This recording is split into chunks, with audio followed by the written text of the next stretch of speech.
அனைவருக்கும் வணக்கம். நாம் தமிழர் கட்சியினுடைய தென்காசி நாடாளுமன்ற வேட்பாளர் கைலே ராஜன் அவர் பாஜக கட்சியை சார்ந்தவர்.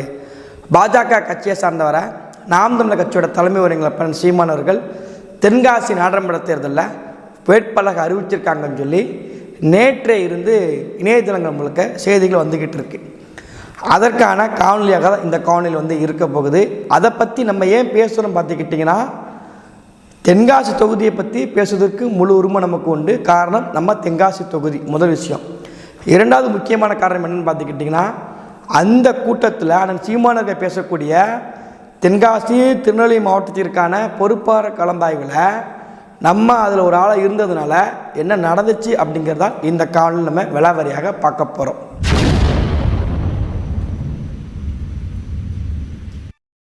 நேற்று தினத்தில் அந்த சீமானர்களுடைய தலைமையில் திருநெல்வேலி மாவட்டத்தும் திருநெல்வேலிக்கு உட்பட்ட பாளையங்கோட்டையில் எல்எஸ் மகாலில் ஒரு நிர்வாகிகள், அதாவது தென்காசி மாவட்டம் மற்றும் திருநெல்வேலி மாவட்டத்தில் இருக்கக்கூடிய இரண்டாம் கட்ட நாடாளுமன்றத்திற்கான பொறுப்பாளர் சந்திப்பு கிட்டத்தட்ட நீங்கள் எப்படி கட்டமைச்சிருக்கிறீங்க, நம்ம தேர்தல் எப்படி அணுக போகிறோன்னு சொல்லி ஏற்கனவே கடந்த 2023 அந்த சீமானர்கள் தமிழ்நாடு முழுக்க சுற்றுப்பயணம் செஞ்சாங்க. இப்போ இரண்டாம் கட்ட சுற்றுப்பயணமாக நம்ம தென்பகுதிக்கு வந்திருக்கிறாங்க.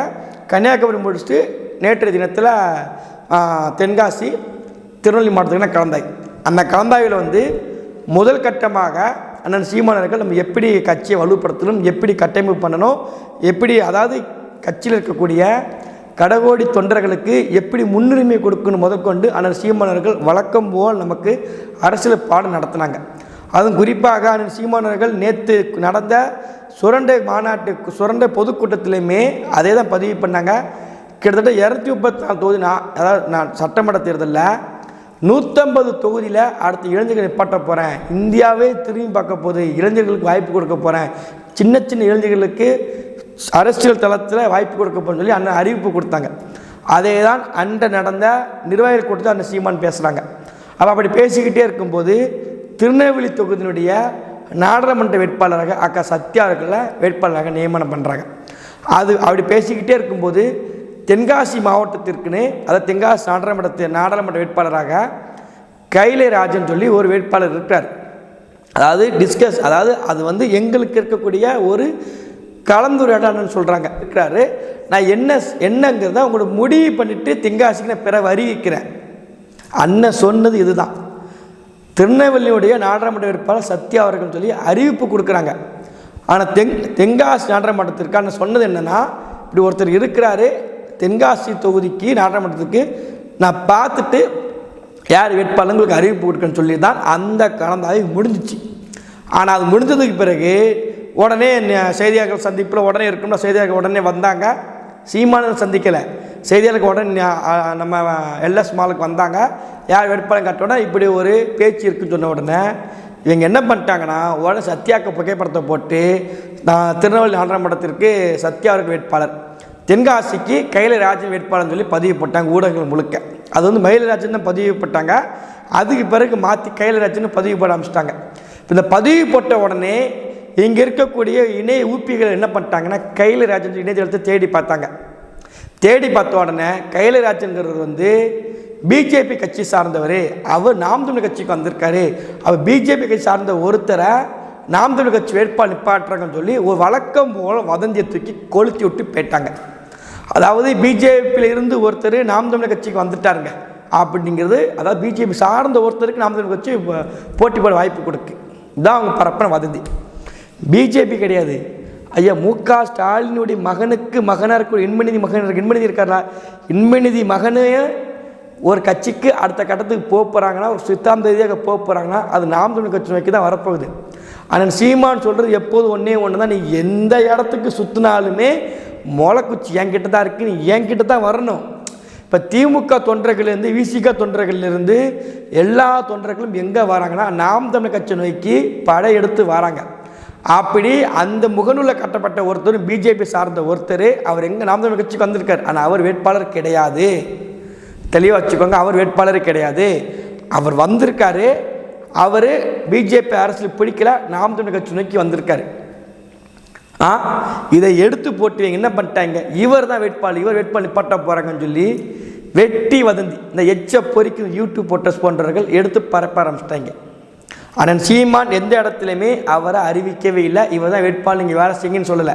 அண்ணன் சீமான் சொல்லக்கூடிய எல்லா வேட்பாளர்களுக்கும் களத்தில் வேலை பார்க்க தம்பிகள் நாங்கள் தயாராக இருக்கோம். எந்த வேட்பாளரை போட்டாலும் நாங்கள் களத்தில் நின்று வேலை பார்ப்போம். சரியான வேட்பாளர் தான் அண்ணன் சீமான் அவர்கள் நிப்பாட்டுவாங்க. இப்போ கன்னியாகுமரியில் சகோதரி நிப்பாட்டியிருக்காங்க, படித்த சகோதரி, படித்த ஒருத்தங்க.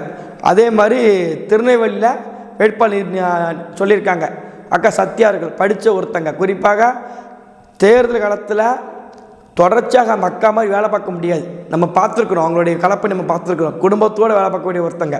அப்போ அப்படி இருக்கும்போது அந்த சீமான் எடுத்துக்கக்கூடிய அந்த வேட்பாளருடைய பின்புலத்தை பார்க்கும்போது படித்தவங்களாக இருப்பாங்க, களத்தில் நிற்கக்கூடியவங்களாக இருப்பாங்க, உண்மை நேர்மையாக இருக்கக்கூடியவங்க தான் அண்ணன் சீமான் வேட்பாளராக இதுவரைக்கும் போட்டிருக்கிறாங்க.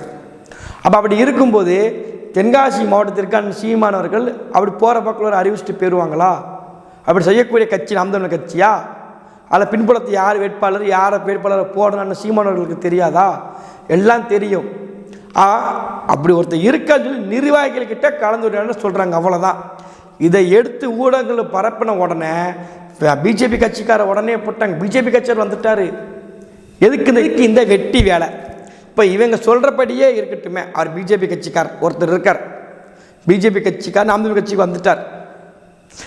அதே மாதிரி 2021 சட்டமன்ற தேர்தலில் ஐயா மாண்புமிகு தமிழ்நாட்டினுடைய மின்சாரத்துறை அமைச்சர் செந்தில் பாலாஜி இன்னைய வரைக்கும் சிறைச்சாலையில் இருக்கார், நீதிமன்ற காவல் விசாரணை இருக்கார். யார்? செந்தில் பாலாஜி. அவரை நான் சொல்கிறத விட சட்டமன்றத்திலே பதிவு பண்ண ஆண்மை உள்ள ஒருத்தர் பதிவு பண்ணியிருக்காரு. என்ன அப்படிங்கிறத பாருங்க. இதை பேருந்துகளுக்காக ஒரு கருவி வாங்கினாங்க, டிக்கெட் கொடுக்கறதுக்கு ஒரு கருவி, ஜிஎஸ்பி கருவி. அந்த கருவியில ஊழல் நடந்திருக்குன்னு சட்டமன்றத்தில் நான் தான் ஆதாரத்தோடு எடுத்து பேசினேன். இது வரைக்கும் முறையான மறுப்பு கிடையாது. இங்க இருக்கக்கூடிய லோக்கல் சேனல் எல்லாம் செந்தில் பாலாஜியினுடைய பினாமி பெயர்ல தான் இருக்கு.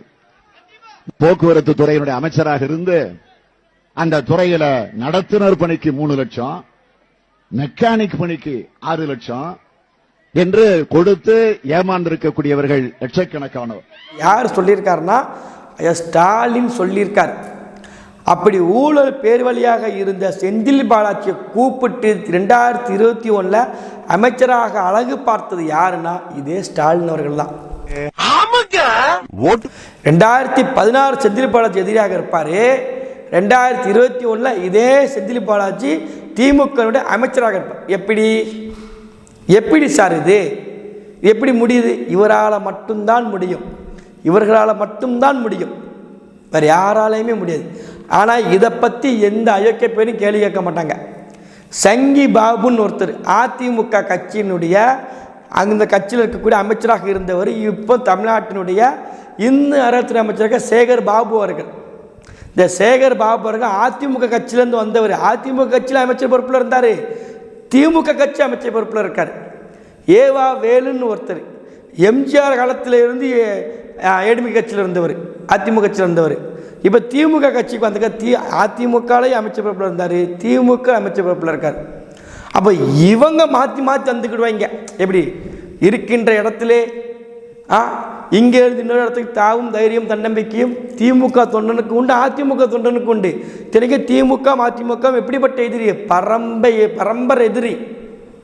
ஒரு மாவட்ட செயலாளருடைய பொண்ணு வீட்டு திருமணத்திற்கு திமுக மாவட்ட செயலாளர் பையன் காதலிச்சாங்க, திருமணம் பண்ணி கொடுக்க முடியாது. ஒரே சமூகம், ஒரே சாதி, செல்வத்தில் பெருசாக இருந்தாலுமே பண்ணி கொடுக்க முடியாது, திருமணம் பண்ண முடியாது. ஏன்? நீ அதிமுக மாவட்ட செயலர், திமுக மாவட்ட செயலர். அப்படி பரம்பரை எதிரியாக இருக்கக்கூடியவங்க மாற்றி மாற்றி கட்சிக்கு வந்து அது ஐயா ஸ்டாலின் அவர்கள் சட்டமன்றத்திலேயே ஆதாரபூர்வமாக எடுத்து வைத்த ஐயா செந்தில் பாலாஜி அவர்களுக்கு இவங்க என்ன பொறுப்பு கொடுப்பாங்க? மீண்டும் அது அமைச்சர் பொறுப்பு கொடுப்பாங்க. யாரு? ஸ்டாலின் அவர்கள். இதை கேள்வி கேட்க மாட்டாங்க. இந்த கைலே ராஜன் சொல்லி ஒருத்தர் இருக்காரு, சீமானவர்கள் நிர்வாகிகள்கிட்ட பேசுகிறாங்க, இதை செய்தி ஊடகங்களை அறிவிச்சான்னு சொல்லி பதிவு விடுறாங்க. இதை உடனே தூக்கி என்ன பண்ணிட்டாங்க? பிஜேபிக்காரங்க நாம் தமிழர் கட்சிக்கு வந்து வேட்பாளரை கொடுக்கு அப்படின்னு. இந்த மானங்கட்ட செயல் நேற்று நிர்வாகி கூட்டத்தில் நடந்தது இதுதான் நடந்துச்சு. நேற்று பக்கத்தில் இருந்து கூட்டம் நடக்கும்போது சன்னல் வழியாக எட்டி பார்த்த மாதிரி அங்கே அடிக்கடி கரண்ட் போயிட்டு இருந்துச்சு கூட்டம் நடக்கும்போது. அப்படி விளக்கு பிடிச்சி நின்று யூடியூப் போட்டோஸ் பார்த்து நின்று மாணிக்கான சீமானர்கள் பேசிக்கிட்டு இருக்கும்போது விளக்கு பிடிச்சி நின்று பார்த்த மாணிக்க, பக்கத்தில் இருந்த மாணிக்க சலசலப்பாயிருச்சு. தென்காசி தொகுதி வேட்பாளர் மாற்றி அறிவித்த உடனே எல்லாரும் சலசலப்பாயிருச்சு. எங்கே சலசலப்பாச்சு? அந்த கூட்டத்தில் நம்மளும் இருக்கிறோம், இந்த மண்டபத்தில் திரும்ப நம்மளும் உட்காந்துருக்கோம். ஆனால் சீமானர்கள் ரொம்ப அப்படி ஒரு சலசலப்பும் ஆகலை, ஒரு பரபரப்பும் ஆகலை. முழுக்க முழுக்க வதந்தி. எங்களுக்கு யார் வேட்பாளராக போடணும், தரமான வேட்பாளர் யாரை போடணும்னு சொல்லி அந்த சீமானவர்கள் சொல்லியிருக்கிறாங்க. சரியான ஆட்களை தான் அந்த சீமான வேட்பாளராக போடுவாங்க.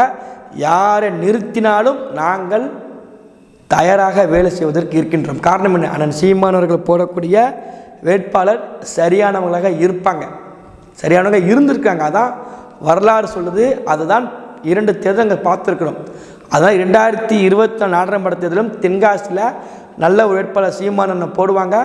வேலை பக்கம் தயாராக களத்தில் நிற்கிறோம். இதுதான் இந்த காணொலி மூலமாக சொல்ல வரேன். இது முழுக்க முழுக்க வதந்தி. எந்த சலசலப்பும் இல்லை, எந்த பரபரப்பும் இல்லை. கூட்டம் ஆரம்பிக்கும் போது எப்படி அந்த சீமான் பற்றி கேட்டு நாங்கள் ஆச்சரியமாக இருந்தோமோ முடிகிற வரைக்கும் அப்படி தான் கூட்டம் முடிஞ்சிச்சு. அதுதான் நடந்த உண்மை. இது கூட்டத்தில் இருந்து பார்த்ததுனால நம்ம பதிவு பண்ணுறோம். நன்றி, வணக்கம்.